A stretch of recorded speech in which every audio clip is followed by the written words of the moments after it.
Live from Basement Boulevard, Rock Bottom Avenue. This is Cellar County with Butch and Coffee. And to all of those who are probably listening, have a happy new year, happy 2021, happy whatever you want.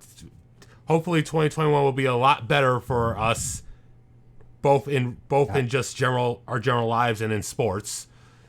And as it stands right now, we are a few days away as of the moment this is being taped. We are a few days away from Doomsday. What the fuck are you doing? Hey, goodbye. Oh, man. Bye, send off to 2020. May it rot in hell forever.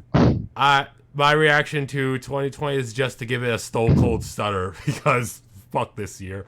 Anyway, it's like a 1-star review left by a Karen. I mean, how? It's like a 1-star review left by a Karen that we still gotta deal with because the Karen won't fucking leave us alone. It's like she's going more than leaving the 1-star review. She's calling the manager. She's trying to go higher up on the tone pole. And because we're such a nice company, we gotta acknowledge the request. But we all really want to tell her to shut the fuck up. We're only a few more days away, and what 2021 has in store for us, I hope it is a lot more positive. We will reflect on 2020 at the end of our podcast, but we begin with our two football teams. Let's just get mine out of the way. The Detroit Lions got blown out on national television by Tom Brady and the Buccaneers. And can I just say one thing? The NFL play favorites with the Ravens and not with the Lions, because we had our coaching staff, we had our head coach, our defensive coach, and 5 of our top defensive assistants go down with COVID. You would at least think the NFL, who has the game on a Saturday, is going to be nationally televised. You think you would give us one more day to break the quarantine protocol and be able to have our coaching staff back? Is that too much to ask? Or is it only because it's the Lions and we're like the national laughing stock of all football? I would say it's more like this is a game that doesn't matter to you, even though it should matter more to Buccaneers. It matters more to them, so in their eyes, hey, your team's crippled. Well, that's better. Well, that's better for us because we want the Buccaneers in the playoffs. 2 words for you. Holy crap. If this game had been a shutout, I don't think I would have came on the podcast. I was so pissed off at the NFL, and then our team's performance was just a heaping pile of rubbish. The only highlight was special teams. Jamal Agnew coming out and getting a punt return for a touchdown. Pretty much the only reason why we weren't shut out. And also one more thing. Did you know Blaine Gabbert was still playing? He threw for 2 touchdowns in the second half. They benched Tom Brady after one half with a perfect passer rating. I think it was 159.3. Can I just say, had they kept Brady like they did, I think it was like 10 years ago against the Tennessee Titans, I bet you he would have put up 70. He would have put up a fat 7-0 on this god-awful football team. The wheels were already off on this automobile, and this was going downhill within minutes of the game kicking off. I'm just like, oh god, this game is going to be a blowout. And we're 34-0 before halftime. Wait. Just like, did you watch a game? Like, you're in Florida right now, which will explain the potato quality of your microphone. So did you watch the game surrounded by like a bunch of fans going, yeah, let's go Bucks? I was out doing snow, of all things. I got down to Florida just a couple days ago. Well, actually, it was more like yesterday, excuse me. But I will say this. I was done. I was waiting the Popeyes drive-thru line, wanting to get my chicken sandwich, and I turn on the radio and hear a 34 thing. I immediately turn off. I'm like, nope, this game's over. I will say this for Tom Brady. You know, a lot of people are still. I still think some people are still skeptical of this Buccaneers team because everyone had them as Super Bowl favorites. at the They're beginning of the they're season with Gronk and Tom. they're not but favorites. They're contenders, but they're not the favorites. They're definitely not the favorites. Anyone that their favorites at the beginning of the season was crazy, but they pulled off. I think they're now at 10-5 right now. Yes, they are. They're just behind the Saints, but there is hope at this point. It going doesn't into matter. the playoffs. It doesn't matter at this point because Saints are. Let me check right here. Saints are ahead of them. They're 11-4. I think they pretty much got the division wrapped up because of the tiebreakers, with them whooping the Buccaneers. It's more at this. It's more at this point. Who do you play? Who you play against?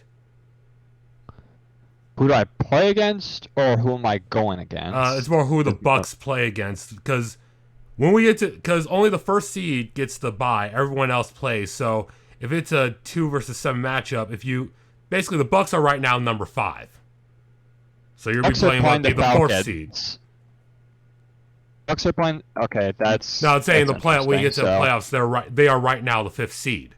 So they would be matching up against who would be the 4th seed. But you'll be on the road for that game. So basically, they're playing just to hopefully be the home team next game. Which means they would have to win the division. So not going to happen. Yeah. And the number 1 seed is still up for grabs. If I'm correct. Yeah.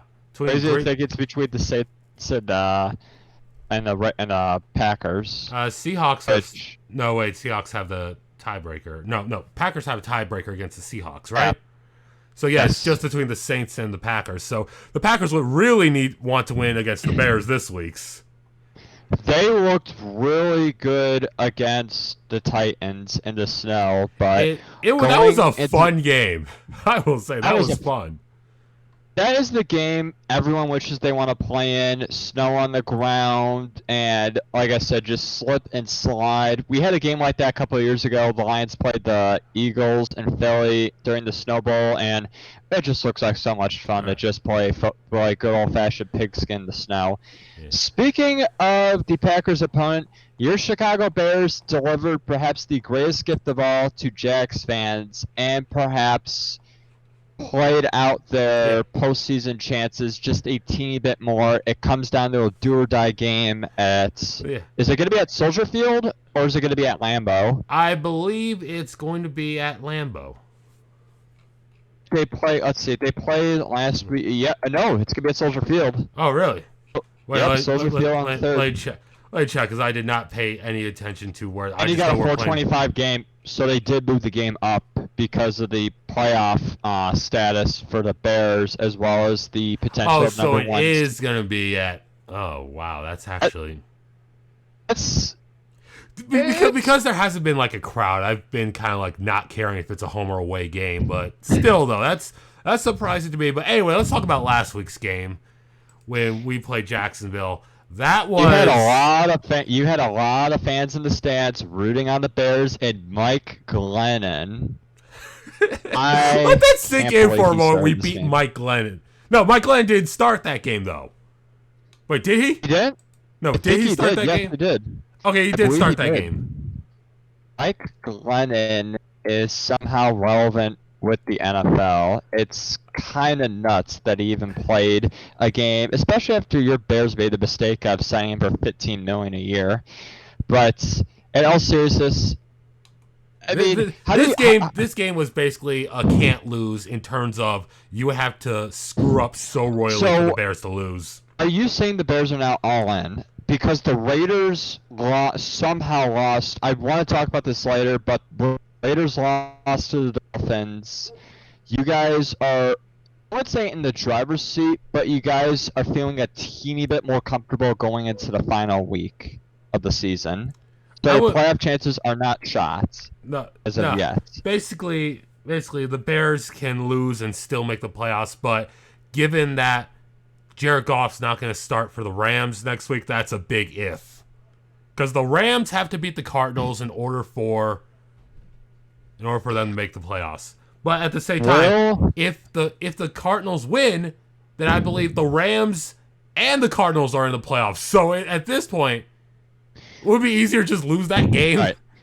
If both teams tie, the Bears will win the playoffs. You get beat the Packers outright, you're in the playoffs. If Cardinals lose to the Rams, then you're in no matter what. I think if the Rams beat the Cardinals and you lose against the Packers, that's out. Basically, the Bears have to win.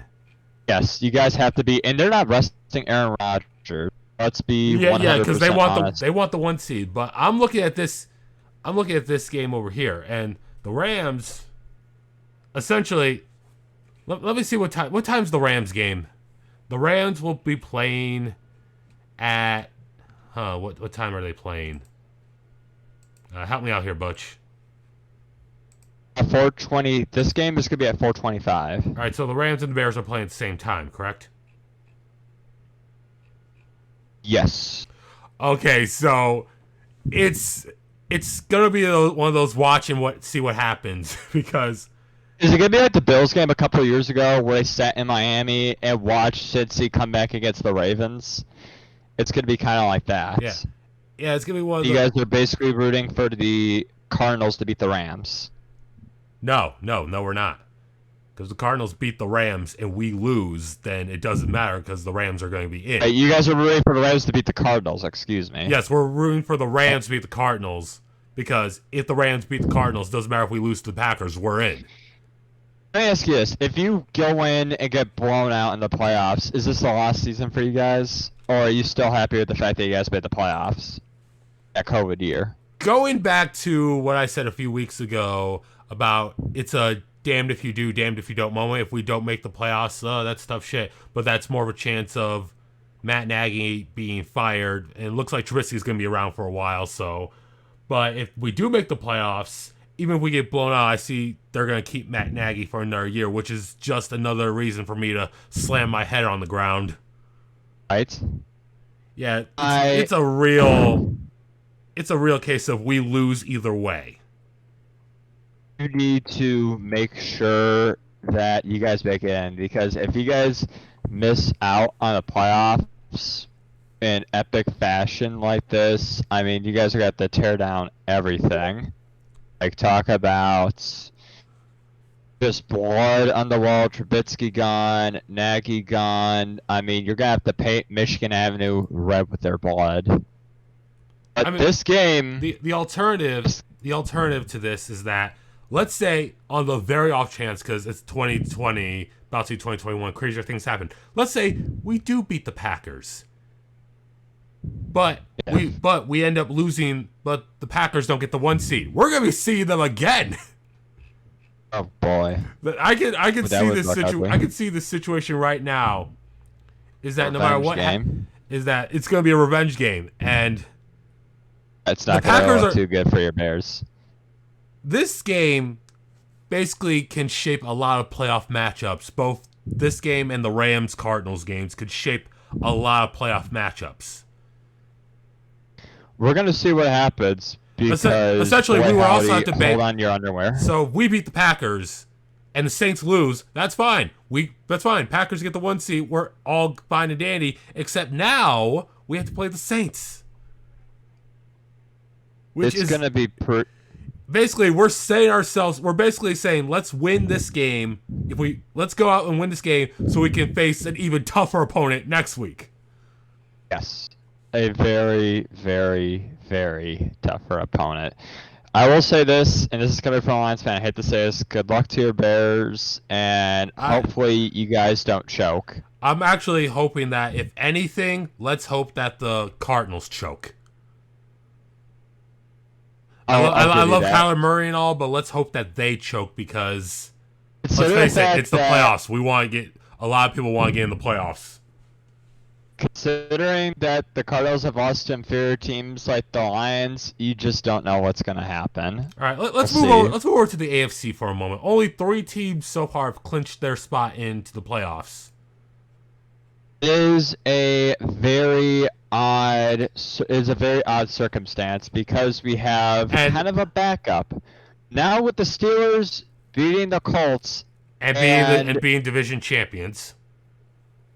They have secured their spot. I believe they secured the top seed. Right now. No, Chiefs have already secured that spot. Okay, Chiefs had secured a spot there. They're already in. Steelers are obviously in. Can I just go on and say Cleveland should have beaten the Jets? Yes.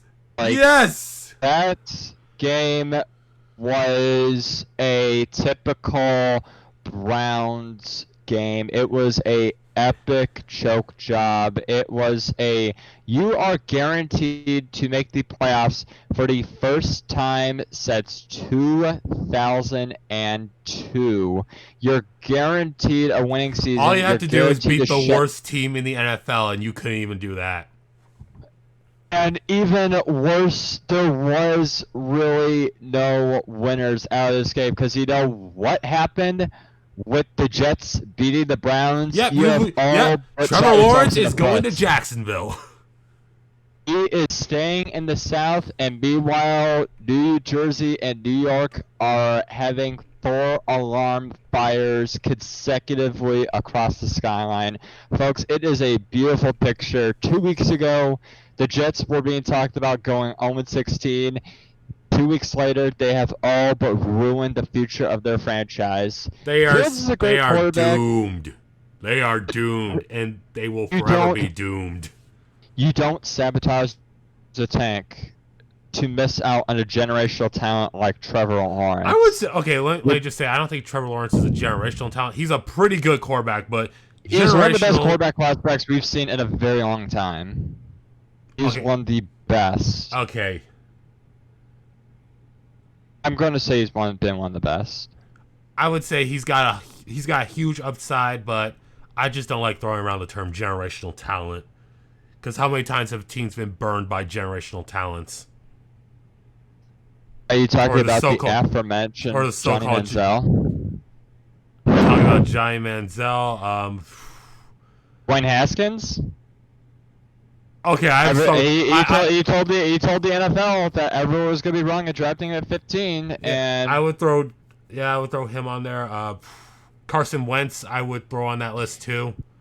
If you're the New York Jets, you don't win a game. You don't win 2 games. You take the shame. 16. You take the shame of going 0-16 in hopes that maybe 5 years down the road you get yourself a Super Bowl appearance. If I'm Trevor Lawrence, I am kissing the ground and praying to the sky. Thank you, oh God, thank you, because I guarantee you he would not have lasted long in a Jets jersey. The Jets would have probably ruined him. The Jacksonville Jaguars are another team. I'm not saying they don't have an identity. They've just been stuck in mediocrity for years. Yes, they've had a surprise year, 2017, make it all the way to AFC Championship game. But outside of that, what have they really done? The early years, they made a couple of good playoff runs and whatnot. And with the exception of 17, they've just been kind of lukewarm. You just don't know what you're going to get out of them. Their owner, I'm not saying is a cheapskate, but he doesn't really put much time and effort in his team. Jacksonville has the opportunity to be a permanent franchise in London. Maybe post-COVID you're not going to have that, but this year they were supposed to play 2 home games in London. Think about that.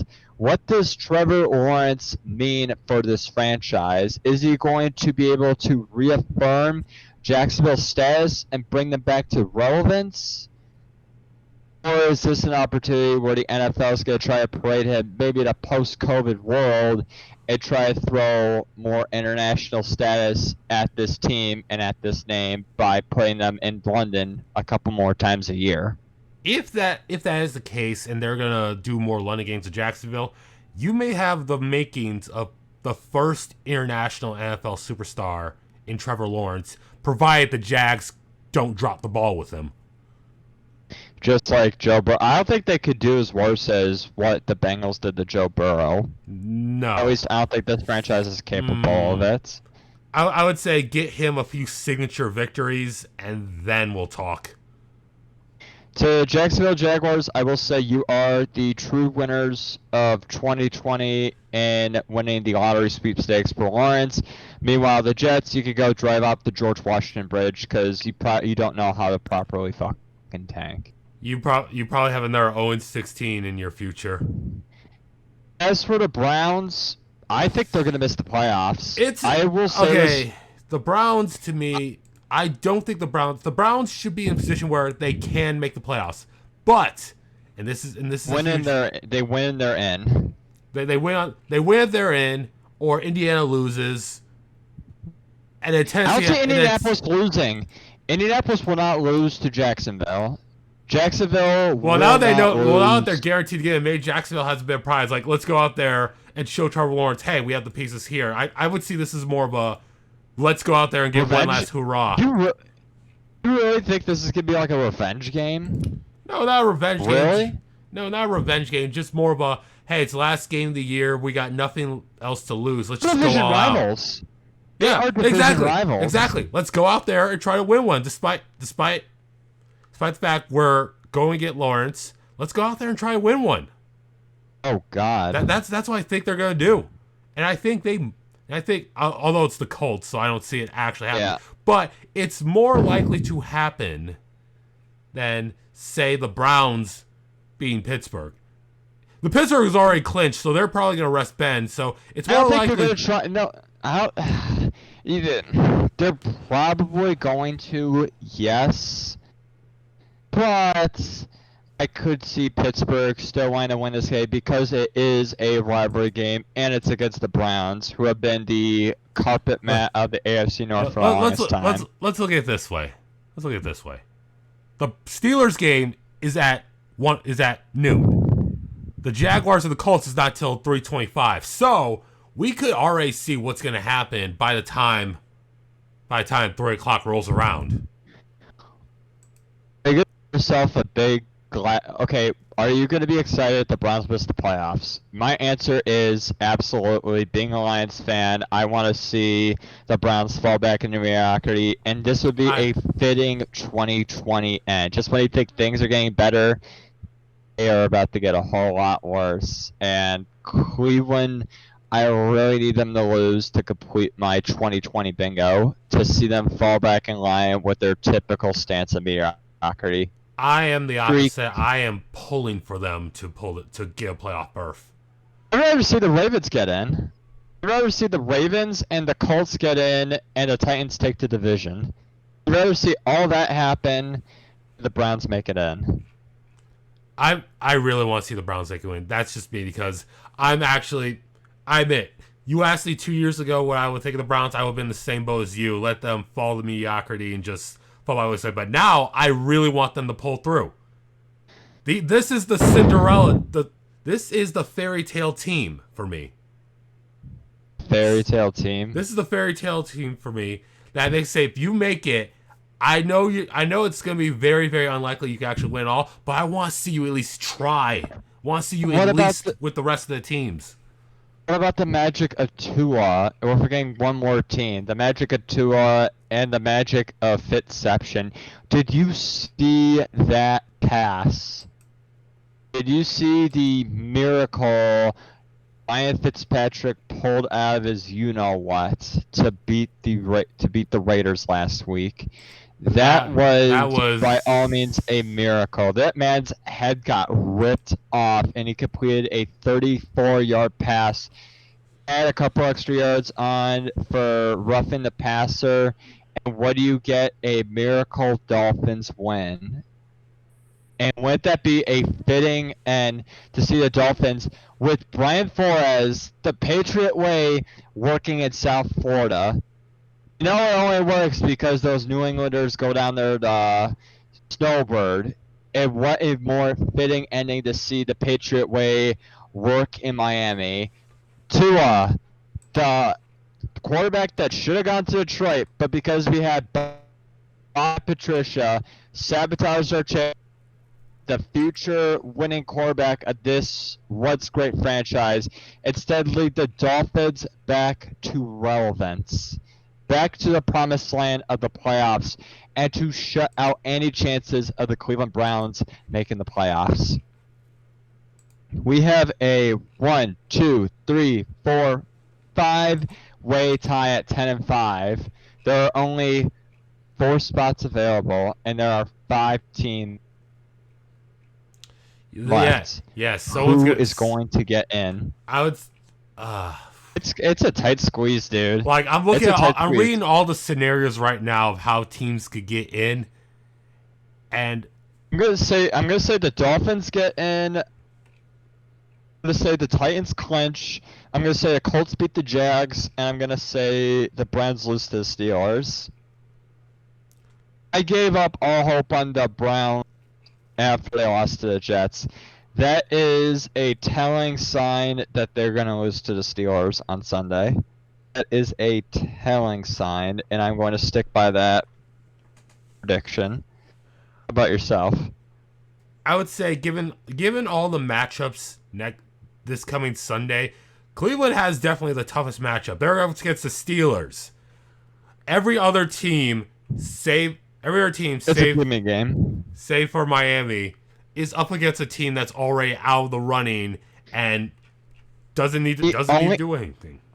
The team that's going to miss if the Browns win, we can agree on, is Indianapolis. Yes. Indianapolis Yeah, is the a lot of the team Browns. on the outside. The Browns' fate really comes down to Indianapolis. Because it's basically I would Cleveland wins, say what I want to happen is I want Cleveland to win so that no matter what, I want Cleveland to win because Indianapolis is out the door. But would that be fun to see the two teams representing the region get in? At the same time, that would also have to depend on Tennessee losing, which they're not really gonna lose against Houston.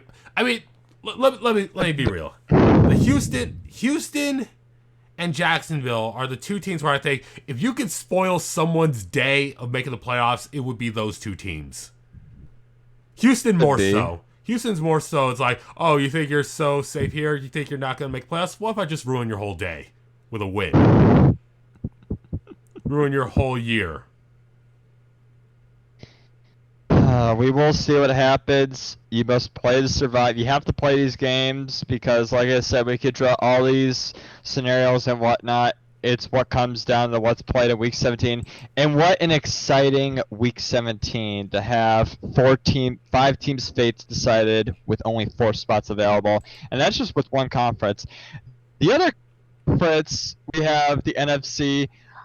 There is almost a literal 3-way tie to get into the playoffs for the NFC East. Let's also Washington wins, they're in. That is the most. No, Washington's eliminated. I believe Washington is eliminated. The Eagles have been eliminated. No, Eagles were eliminated. Washington's the one that if it stopped today, they would be in. Technically, but when this week they're in, and Washington loses because the Cowboys and Giants play each other, the winner of that game goes in. Right? No, yes, that is correct. The winner of the Cowboys and Giants game will move on. Give that Washington loses. So we will see what happens with this scenario. I really want to say Washington will pull it off against the Eagles, but I feel like the Eagles are going to try to play spoilers. If that is the case, I'm going to Giants. What about you? What do you think? Well, in a perfect scenario, no one in the NFC should be allowed to be in the playoffs. Just throwing it out there. No one should be allowed for the NFC to go in the playoffs. But if I had to say, Washington, this is a game for Washington where you want to win this because with everything that's happened in 2020, you guys. And with the happy story of Alex Smith coming back, you kind of want to keep this happy story going. Yeah, I know it's for the Washington football team. I know you have an asshole owner, Daniel Schneider, and yes, there is the shit with Dwayne Haskins, but we will get okay. My problem's not with Dwayne Haskins. My problem is what someone has said about him, but we will get to that in a moment. But outside of that, this will be an interesting Sunday. I will say, indeed, exciting for one of our teams, not so exciting for my other. Good luck, and hopefully everything plays out in our favors. Getting on to Dwayne Haskins, this man went from stardom to probably near rock bottom, if that's the way to basically sum it up. This man was benched. He was brought back. He talked shit to his team in the locker room. He disrespected his offensive line. He got in trouble for having a massless strippers party. And then to top it all off, he gets benched for a backup quarterback and is then released by the Washington football team. Yeah, I would have not gone as far as to release him like that, but yeah, he is still a favorite for a free agent quarterback because teams like the Lions have been questioning his availability, but I did not expect to fall from grace like this. Nah. 2 years and you're walking away from the team that drafted you 15th in the NFL. I mean, is that the? I don't know about Johnny Manziel. What's the fastest a player's gone from first round draft pick to out the door as a quarterback? What about who was Steve Wilkes' QB? That was Josh Rosen. I know Josh Rosen's still in the league, but he was out of Arizona after 1 year. Really? It was the year after they drafted Kyler Murray. They cleaned house after 1 year. Yeah, he was. Josh Rosen's still relevant, but he's on the practice squad for I think it's the Dolphins right now, if I'm correct. I think he was on the 49ers.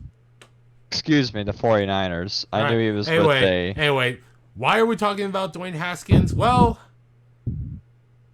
Booger McFarland had said something that has really rubbed me the wrong way. Let me bring up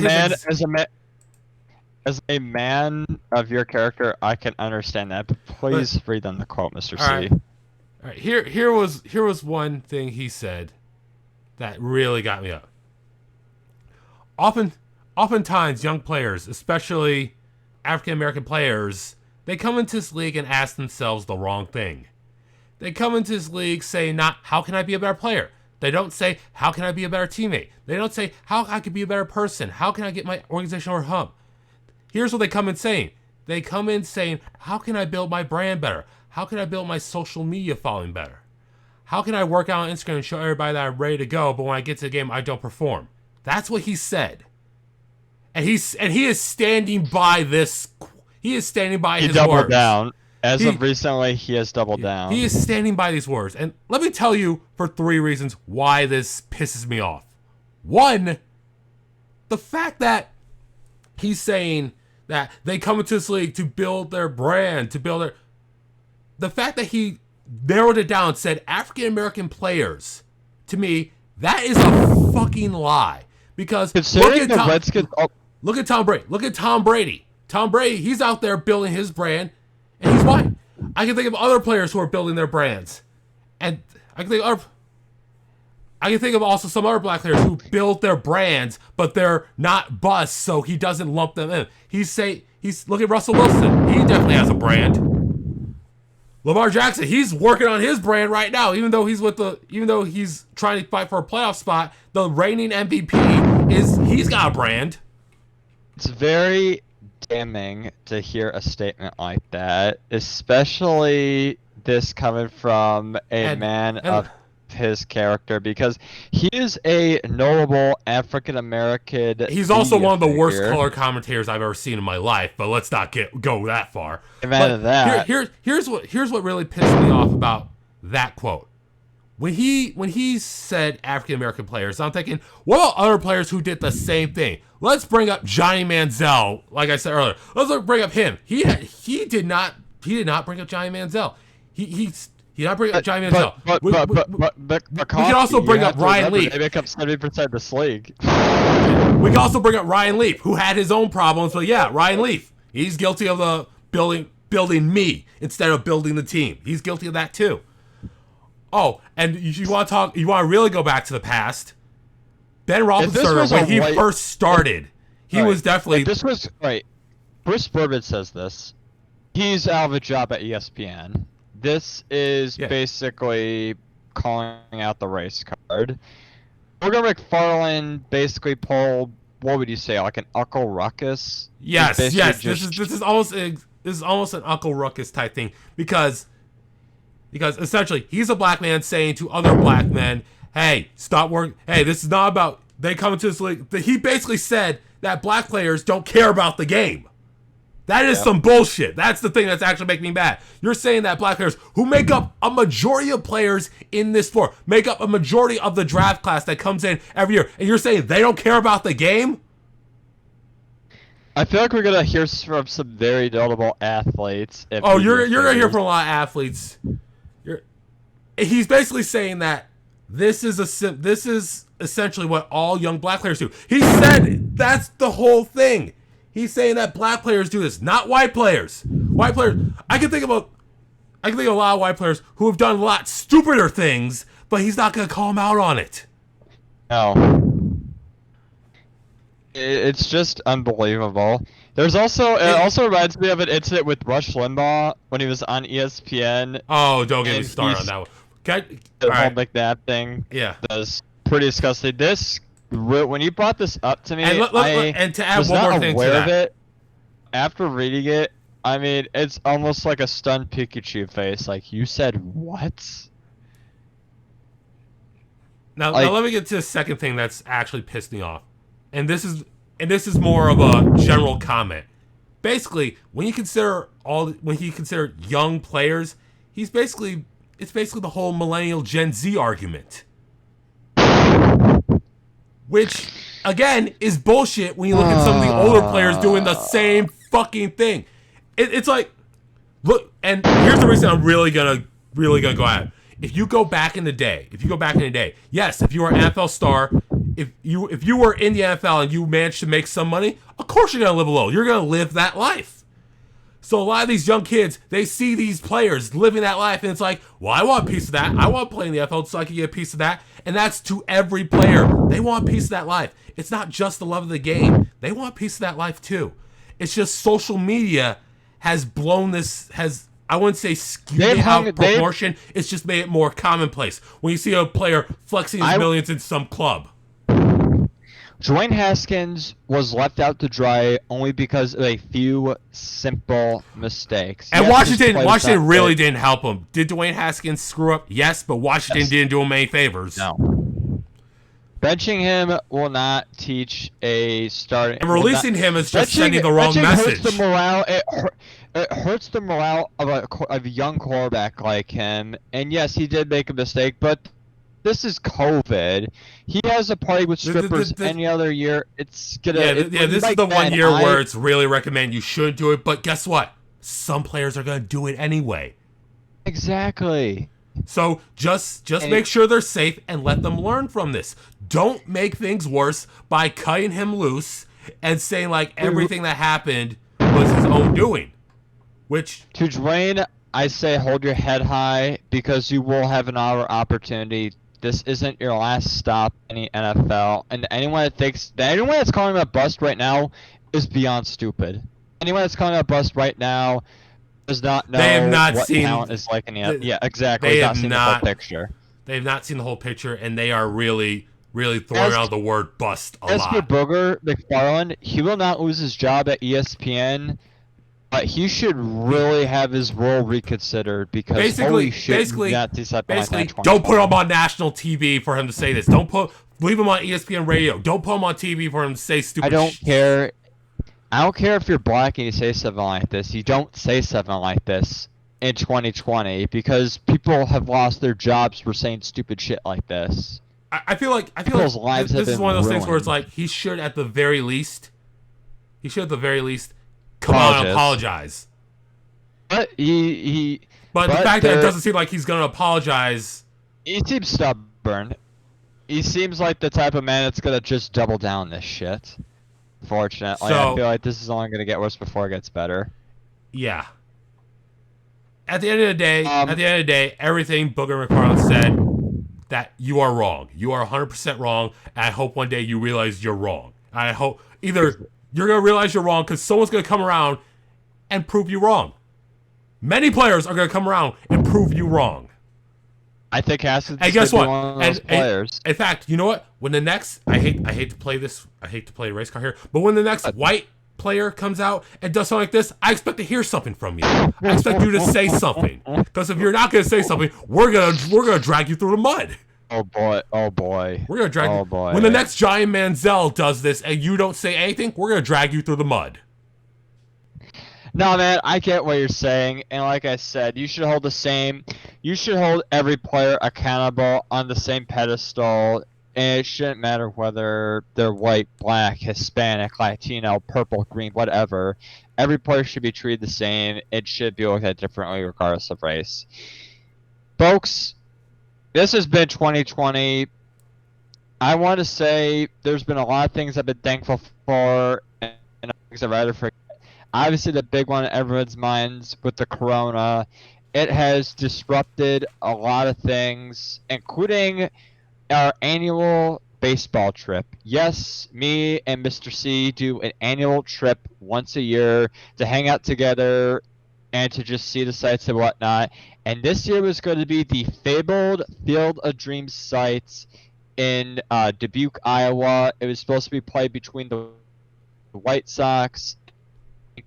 That game was canceled this year.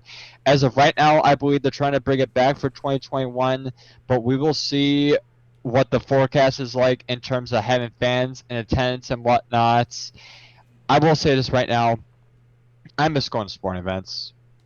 I miss the opportunity to see my teams play live, even though I'm in a garbage-ass city like Detroit and our sports teams play like dog shit. I miss the atmosphere of live sports, and I really want that to come back. Thankful for this podcast. Once a week, I get to talk with Mr. C. Man, it honestly brings a smile on my face because for 1 hour a week, I'm happy For talking 1 hour, about for 1 sport. hour, we can even if no one watches this, even if this thing sounds like a dumpster fire, we have fun doing this. This keeps us sane. Know each other for about 6 years, and like I said, I wouldn't do this with anyone else that I know because no one's as passionate about sports as you are. Yeah, even if we get things wrong, even if you think our opinions are wrong, we don't care. We're having fun talking. We just want to share our conversations with everyone else. If you have a problem with that, I'm sorry, but Right up to our department, Karen. Oh God, I was gonna say, we're sports fans. We talk. We get passionate about our things, and if our things don't agree with your things, then sometimes, for the most part, okay. Sometimes we're gonna take your task. Sometimes we're gonna cuss you out, like I did, Mr. McFarlane. But for the most part, this is our release. This is our release. This is what we do to not only stay in touch, but to make sure we don't go crazy. Exactly, to help keep each other sane, especially throughout this is so that we have something to do when we're stuck inside in quarantine, when we can't go anywhere. This is what we do to have fun. Some of you guys, you may have gotten into video games. Some of you guys, you may just binge your whole favorite series on Netflix or Disney Plus. Other guys, they get really into their hobbies. This is our hobby. This is what we do. And I'm hoping to 2021, to the people who are listening in 2021, we hope that you enjoy. You enjoy. I hope that we bring a smile to your face, or at the very least, you find something that makes you smile.